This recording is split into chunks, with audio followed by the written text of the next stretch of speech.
Opening లోనే మన చర్చలో అసలు సంబంధం లేని అంశాలు రెండు వచ్చాయి. ఒకటి హిందువులు, రెండు సైనికులు. ఇవాళ చర్చకి దానికి సంబంధం లేదు. సరే, మీరు ఎకానమీ విషయంలో దాని గురించి ఒక నిమిషం అనుమానం వ్యక్తం చేస్తే ఓకే, ఇవాళ మీరే అన్నారు కదా, ఎలక్షన్ కమిషనే కాదు, ఏ వ్యవస్థలను గౌరవించే వ్యక్తి భారతీయుడు ఎట్లా అవుతాడు? ఏ వ్యవస్థలని, భారతదేశంలో ఉన్న చట్టబద్ధ సంస్థలు, భారతదేశాన్ని ప్రపంచంలో గౌరవంగా నిలిపే వ్యవస్థలు ఎట్లా భారతీయుడు అవుతాడు? ఈరోజు ప్రపంచంలో తలదించుకోవాల్సి వస్తుంది. మేము ఇట్లాంటి మాట్లాడితే ఎటువంటి ఆధారాలు లేని మాటలు ఎట్లా వస్తుంది? ఆయన పార్లమెంట్ సభ్యుడు ఎట్లా ఎన్నికైండు? ఆయన సోదరు ఎట్లా పార్లమెంట్ సభ్యులు ఎన్నికైంది? అదే ఎలక్షన్ కమిషనే కదా. మీరు మాట్లాడేటప్పుడు దయచేసి వాళ్ళు గౌరవనీయులు, మంచి ఒక కుటుంబంలో, అంటే రాజకుటుంబంలో పుట్టిన వాళ్ళు, నలుగురు ప్రధానులైన వాళ్ళ కుటుంబము, కొద్దిగా భారత వ్యవస్థలన్నీ వాళ్ళు సృష్టించినాయి. చాలా వ్యవస్థలు వాళ్ళు రన్ చేసిన వ్యవస్థలు, అవి మేము రన్ చేసిన వ్యవస్థలు కాదు. ఈరోజు నిర్వీర్యం చేయడం కరెక్ట్ కాదు. ఒకవేళ నీకు అధికారం రాకపోతే ప్రయత్నం చేయండి, ప్రతిపక్షంగా పోరాడండి. ఇప్పుడు ఉదాహరణకు పార్లమెంట్ మేము అట్లా అంటే మేము 242 ఎట్లా పరిమితం అవుతామండి? అన్ని వ్యవస్థలు మా కంట్రోల్లో ఉంటే 302 నుంచి ఎలా రాష్ట్రాల్లో అధికారం కోల్పోతామండి? నేను ఒకటే దయచేసి రాహుల్ గాంధీ గారికి మేము ఒక భారతీయుడిగా విజ్ఞప్తి చేసేది, భారతదేశాన్ని ఎవరైనా ప్రేమించే వాళ్ళు, భారతదేశంలో ఒక ఉన్నతమైన పదవులు ఉన్న వాళ్ళు భారతదేశం కీర్తి ఇన్మడించేటట్లు మాట్లాడాలి.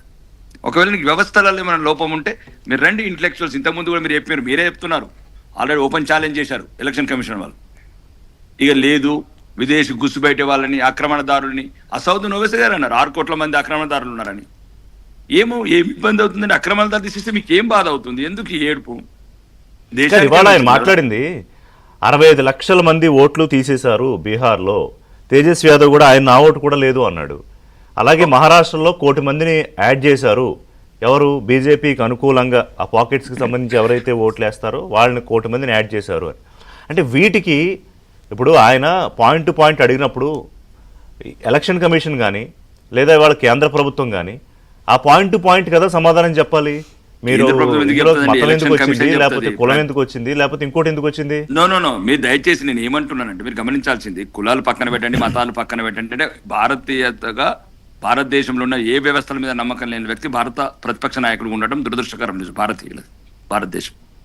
నేనేమంటున్నానంటే, ఏ వ్యవస్థనైనా గౌరవించాల్సింది. 4 తరాలు ఈ దేశాన్ని ఏలిన కుటుంబం, అన్ని వ్యవస్థలని అంతో ఇంతో ప్రభావితం చేసిన కుటుంబం అండి ఇది. ఈరోజు ఒక్కరోజు కాదు, ఆయన ఏదో కొత్తగా రాలేదు రాహుల్ గారు. కాబట్టి నేనేమంటుండే, ఎలక్షన్ కమిషన్ అన్నిసార్లు కూడా ఆయనకు ఓపెన్గా ఆఫర్ ఇచ్చింది, ఛాలెంజ్ చేసింది. అట్లా అనుకుంటే మేము నాందేడ్ లాంటి సీట్ కొద్దిపాటి మెజార్టీతో ఎందుకు ఓడిపోతామండి? చాలా సంఘటనలు నేను చెప్పడం ఇంకా డెప్త్గా పోవద్దు అనుకుంటున్నాను. ఏది ఉన్నా కానీ అతను చెప్పుడు. ఆయన ఆటం బాంబు అణుబాంబు వేస్తానన్నప్పుడు మీ దగ్గర ఆధారాలు ఉంటే చెప్పండి రాకేష్ గారు. మీ దగ్గర ఆధారాలు ఏం లేవు, బ్రహ్మాండంగా ఎటువంటి అవతాకాలు లేవు, లోపాలు లేవు.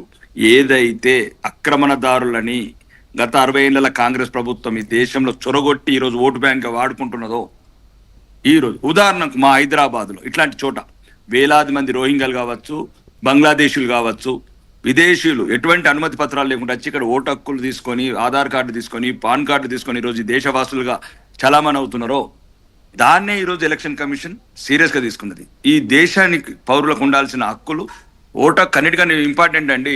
రేషన్ అంటే వేరు, మిగతాదంటే వేరు. నీకు ఓటు హక్కు అంటే దేశంలో నీ నాయకత్వాన్ని చూజ్ చేసుకుంటాం. విదేశీయుడు వచ్చి మా నాయకత్వం ఎట్లా చూజ్ చేసుకుంటాం? అదే ఓటు హక్కు 65 లక్షల మందిని తీసేశారని కదా ఇవాళ బీహార్ లో గొడవ. ఒకటేనండి, ఆక్రమణదారులు సరైన పత్రాలు ఉంటే సుప్రీంకోర్టు గైడ్ లైన్స్ ఇచ్చింది. మీకేమైనా ఉంటే అవన్నీ మీరు సబ్మిట్ చేయండి ఎలక్షన్ కమిషన్ కు. ఏదైనా ఒకవేళ తీసేసింది అనుకుంది, ఓకే, మనం అంకెలకు తర్వాత పోదామండి చర్చలల్లో. ఈ చర్చలలో అట్లాంటి సంఖ్యలు చెప్తే కరెక్ట్ ఉండదు. ఒకవేళ ఎవరైనా అర్హులై ఉండి ఏదైనా అనర్హుల లిస్ట్ వచ్చింది ఉంటే అట్లా కాదు రాకేష్ గారు. మీరు మనం అంకెలు లేకపోతే, నేను ఇందాక ఓపెనింగ్ లో చెప్పాను, మీరు విన్నారో లేదో, అంకెలే నిర్దేశించేది. 543 పార్లమెంటు సభ్యులకి 272 ఎవరికి వస్తే వాళ్లే కేంద్రంలో అధికారంలోకి వస్తారు. ఇవాళ ఎన్డీఏకి పార్ట్నర్స్ తోటి కలిపే ఇవాళ మోదీ గారు ప్రధానమంత్రిగా కేంద్రంలో